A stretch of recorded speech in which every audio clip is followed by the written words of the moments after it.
وای خدا، خیلی باحالی برفی. اینه که ما گرفتیم روش جا نمیشه.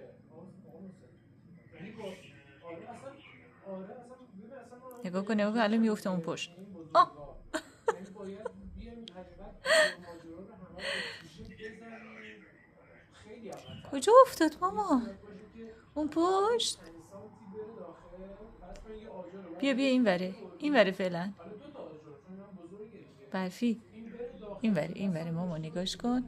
نگاه کن نگاه کن، این وره این وره این ور مامانی، این ور این ور اینجاست. نگاه کن. خب حالا میفته اون پشت. یه دونه عکسش رو برات فرستادم سفیده. خودش هم خیلی تعریف میکرد خانمانه. میخوای فردا یه تماس دنبالش بگرد باشه. بگو داستان